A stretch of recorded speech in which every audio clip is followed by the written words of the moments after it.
तो पिछली क्लास में हमने पर्सनैलिटी के डेफिनेशन, उसकी मीनिंग और उसके क्लासिफिकेशन में हमने बात की थी। हिप्पोक्रेट्स ने जो क्लासिफिकेशन किया, उसमें फिर गैलेन जो कि चिकित्सक थे, उन्होंने जो ऐड किया हिप्पोक्रेट्स के, और उसके बाद में क्रेसमर। अब हम बात करते हैं क्रेसमर के साथ साथ, क्योंकि क्रेसमर ने क्या किया था, शरीर के आधार पे पर्सनैलिटी को वर्गीकृत किया था। उसके बाद में फिर क्लासिफिकेशन पे सेल्डन ने किया। सेल्डन भी मनोवैज्ञानिक हैं। यहां तक का हो चुका है। अब ये सेल्डन, W.H. सेल्डन कौन है? अमेरिकन साइकोलॉजिस्ट हैं। क्रेसमर कौन थे? जर्मन साइकोलॉजिस्ट थे। इन्होंने सेमेटोटाइप, इन्होंने भी क्या किया, शरीर के प्रकार के आधार पे क्या किया है, 3 भागों में बांटा है कि एक्सट्रीम 3 कैटेगरी होती है, जिसका जो वर्तमान समय में ये बहुत ही ज्यादा रेलेवेंट भी है और डिस्कस भी की जाती है। इन्होंने 3 भागों में बांटा। एक तो सबसे पहला इन्होंने किया कि एक्टोमॉर्फ। तो एक्टोमॉर्फ के साथ में आप सीधा सीधे 2 शब्द जोड़ते, टॉल एंड थिन।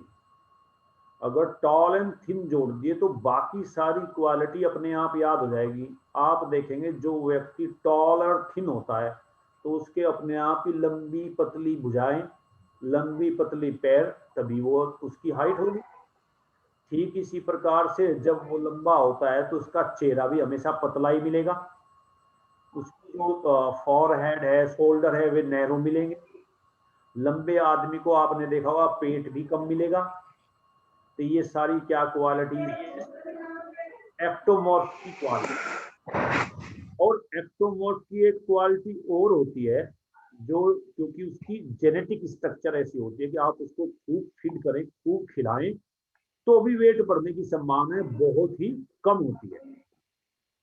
दूसरी कैटेगरी इन्होंने रखी एंडोमॉर्फ। तो एंडोमॉर्फ के साथ में आप 2 चीज जोड़ दें, ये राउंड यानी कि गोल मटोल, हैंकी पेंकी जो उन्होंने कहा था, और फैट टाइप, अर्थात उनका फैट रहता है। तो जो फैट होंगे उनका अपने आप बड़ा पेट,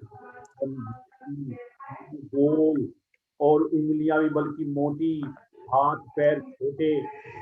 भाई ये जिस बच्चे का भी है माइक उसको बंद करो, माइक में 1 सेकंड। ये कौन है?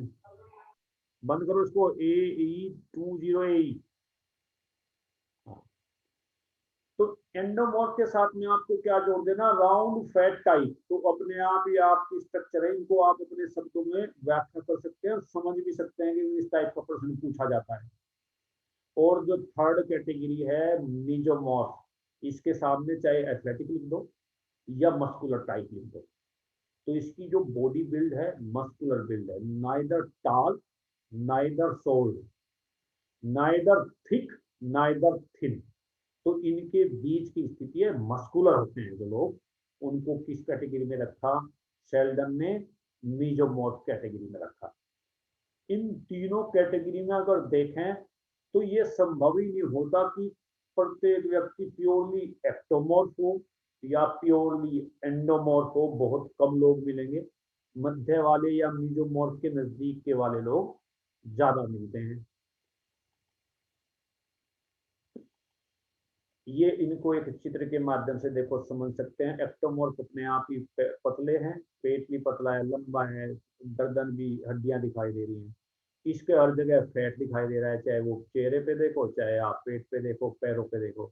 और ये क्या है? मस्कुलर है, न लंबा न छोटा।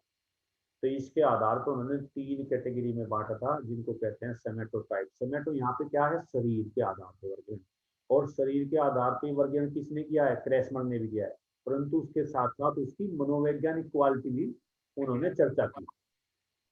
अब ये सेमेटोटाइप कैसे कैलकुलेट करना है, कैसे पता करना है, ये मुख्य पॉइंट था आज का। अगर आपके पेपर में ये पूछा जाए कि भाई एक व्यक्ति की सेमेटोटाइप 152 है तो ये किस कैटेगरी में है? Endo, meso, macro.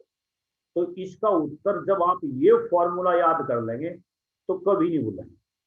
इस टाइप के प्रश्न पूछे भी जाते हैं, इस टाइप के प्रश्न जर्नल डिस्कशन में भी किए जाते हैं। और मैं ये ज्यादा बड़ाई तो नहीं कर रहा, लेकिन अधिकांश पुस्तकों में इस पर प्रकाश नहीं डाला गया है। वो किस कारण से नहीं डाला गया नहीं जानते, लेकिन प्रश्न पूछे जा रहे हैं इसके। तो सेमेट्रॉइड क्या है? ए सेमेट्रॉइड नंबर ऑफ 3 डिजिट, 3 डिजिट का नंबर होता है। और ये क्या करता है? Determined for an individual classified by the system with किसके? अब बताएंगे। वो 3 डिजिट हैं जो हम ये तय करती हैं कि इस व्यक्ति को किस सेमेट्रोटाइप में रखें।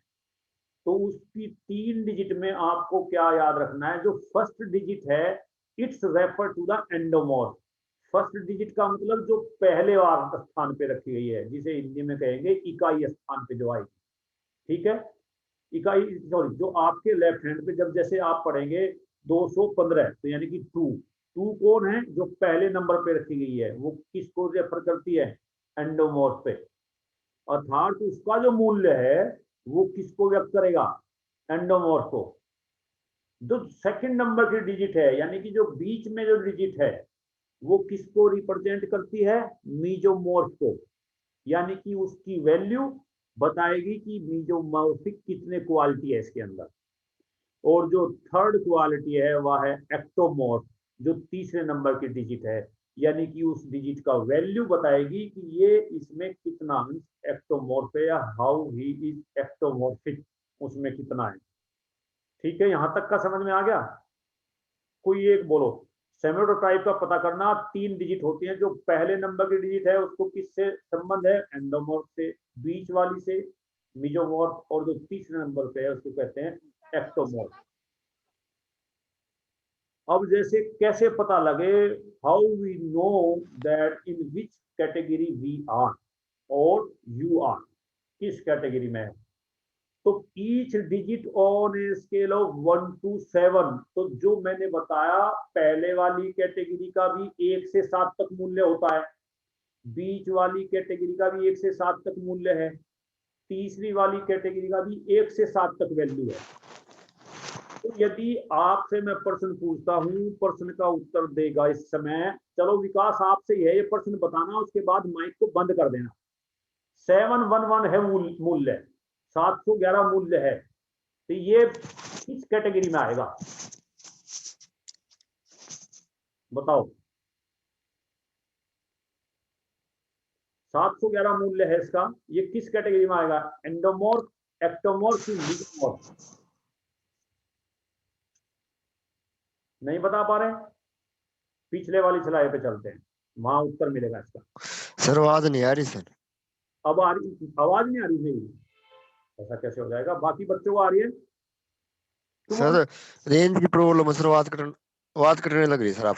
या तो तुम्हारे पास कुछ सिग्नल में दिक्कत है। अब आ रही है? अब ये देखो, सर पहली सर हमारा यहाँ नेट कट रहा है सर, नेट नेट नहीं चल रहा कहीं भी। चलो मैं दूसरे वाले से पूछता हूँ फिर। अभी आप बंद करो, हेलो। बंद करो इसको। हाँ, तो पूछें किससे?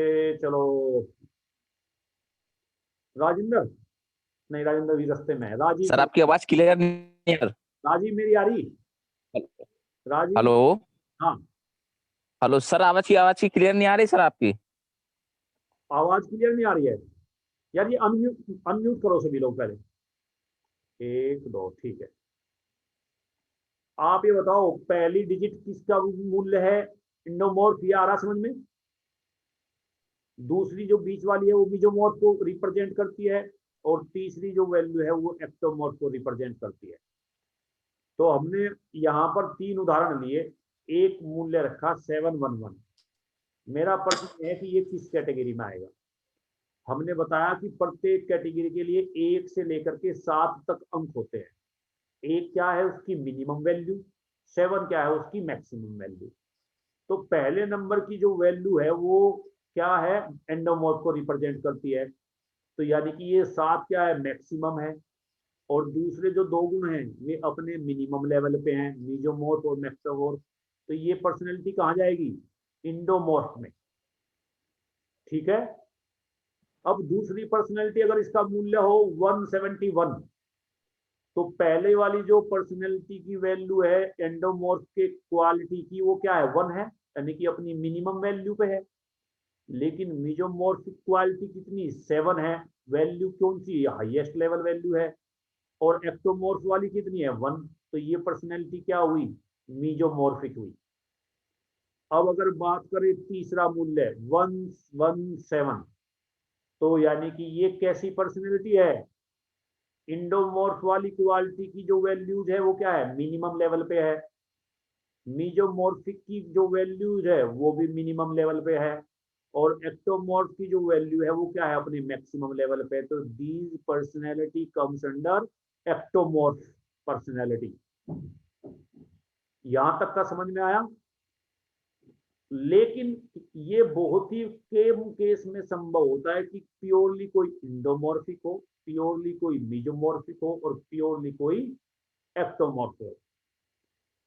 तो इसी तरह से अगर ये वैल्यू सपोज करो 3 हुई, ये 2 हुई, ये 5 हुई, तो इसको किस कैटेगरी में रखेंगे, एक्टोमॉर्फ में। यानी कि जिस स्थान की वैल्यू ज्यादा है तो फिर वो उसको कैटेगरी की ओर को शिफ्ट हो जाएगा। अगर वैल्यू 4 4 4 है तो इसको क्या कहेंगे, balance personality from the point of view somatotype. Somatotype personality के पॉइंट ऑफ व्यू से इसे हम क्या कहेंगे, संतुलित पर्सनैलिटी कहेंगे। इसके बाद में क्या हुआ, यहां तक का समेटोटाइप था। समेटोटाइप से वो सहमत नहीं है, एडवर्ड स्पेंगर थे, उन्होंने और अध्ययन किया कि भाई इसमें शरीर और थोड़े से गुणों की बात हो रही है। तो इन्होंने क्या किया कि जीवन मूल्यों के आधार पर वर्गीकृत किए। कितने वर्गों में, 6 वर्गों में। इन्होंने, जो स्प्रेंगर हैं, इन्होंने जीवन मूल्यों को आधार बनाया क्लासिफिकेशन के लिए, शरीर को छोड़ दिया। तो जो जीवन मूल्य के आधार पे एक सबसे इनका पहला प्रकार है कॉग्निटिव और थ्योरेटिक टाइप। तो इस पर्सनैलिटी में सिंपल सी बात है, कॉग्निटिव रेफर टू नॉलेज और knowledge refer to our brain. तो इस प्रकार के लोग कैसे हैं इस वर्ग में, जो पढ़ने लिखने वाले स्टूडियस हो, चाहे वो दार्शनिक हो, साइंटिस्ट हो, एक्सप्लोरर हो, lover of knowledge and truth हो, वे सब क्या आएंगे, जो पढ़ने पढ़ाने का काम करते हैं, मस्तिष्क का काम करते हैं, कॉग्निटिव और थ्योरेटिक टाइप कैटेगरी के अंडर में आएंगे। दूसरा इन्होंने कैटेगरी रखी एस्थेटिक। एस्थेटिक सेंस कहते हैं ना, सौंदर्य प्रधान। यानी कि ऐसे लोग जिनकी रुचि, जिनकी जो इंटरेस्ट है वो कहें कला में, सुंदरता में, फाइन आर्ट वाले लोग। इसके बाद में जैसे जिम्नास्टिक्स है, जो नृत्य वाले लोग, यानी कि जो कला से और इस चीजों से प्रेम करते हैं। और तीसरा इसके अंतर्गत कौन है, इकोनॉमिक। इकोनॉमिक से अपने आप ही पता लग गया, वे लोग जिनके लिए अर्थ सबसे महत्वपूर्ण है, पैसा कमाना ही जिनका उद्देश्य है। तो ऐसे लोग क्या होंगे, स्वार्थी, यूटिलिटेरियन, व्यापारी, बिजनेसमैन, इंडस्ट्रिस्ट, सब कब किस कैटेगरी के अंडर में आएंगे, इकोनॉमिक कैटेगरी के अंडर में आएंगे। फोर्थ कैटेगरी इसकी क्या है, एडवर्ड स्प्रेंगर की, पॉलिटिकल। तो पॉलिटिकल कौन है, वो लोग जिन्हें राजनीति करने में मजा आता है, चाहे वे लीडर हो, डिप्लोमेट हो, स्टेटसमैन हो, ये सब कुछ अंडर में आएंगे, पॉलिटिकल पर्सनैलिटी के अंडर में आएंगे। एक कैटेगरी इनकी क्या है, रिलीजियस। तो रिलीजियस से इस सबसे पता लगता है कि धर्म प्रधान जो लोग हैं, जो धार्मिक कर्म कांडों में, संत में, गुप्त दान करने वाले, पादरी और अपने मौलवी, ये सब किस में आएंगे, रिलीजियस में। और जो लास्ट कैटेगरी है इसकी, वो क्या है, सोशल रिफॉर्मर, समाज सुधारक। तो इसके अंतर्गत आएंगे जो समाज का कुछ न कुछ कार्य करते हैं, समाज से जुड़े रहते हैं, उनका प्रचार प्रसार में उन्हें आनंद आता है, समाज का और दूसरों का भला करने में उन्हें अच्छा लगता है। ये वर्गीकरण स्प्रेंगर मूल्य के द्वारा दिया गया, जिसका आधार था जीवन मूल्य। यहाँ तक क्लासिफिकेशन वाली जो क्लास है वो खत्म हुई। अब इसमें ये बताओ, कहीं कोई दिक्कत तो नहीं थी, सिर्फ मेरी आवाज बीच में कटी या आती रही, हेलो, एक कोई अपना माइक अनम्यूट करो। राजीव, मेरी आवाज आ रही थी ना, या बीच में कटी अभी भी? हेलो, मेरी आवाज सर आपकी आवाज क्लियर क्लियर नहीं आ रही है। क्लियर? एक्चुअली क्या सर, मेरा नेट नेट नेट मेरा नेट जो है खत्म हो गया शायद। लेकिन ये देखो, क्या ये क्लास उपयोग, इनसे प्रश्न आएंगे। अगर इसमें समझ में ना आया हो तो मैं फिर एक बार कवर कर लूंगा इसको, है नहीं? ठीक है, आज की क्लास यहीं समाप्त कर रहे। 2 क्लास हो गई इसमें। पर्सनैलिटी का, sports personality, dimension of personality और फैक्टर इफेक्टिंग पर्सनैलिटी की हम नेक्स्ट क्लास में बात करेंगे। ठीक है, ओके सर। कोई भी क्वेरीज लग रहा है इसे पूछ लिया करो। कोई भी चीज अगर लगे तथ्यहीन या समझ में ना आई हो, आई विल रिपीट इट। थोड़ा सा दिन और रह रहे हैं, फिर कंटिन्यू क्लास ले लेंगे। ठीक है विनोद, रखते हैं फोन भाई, बंद करें।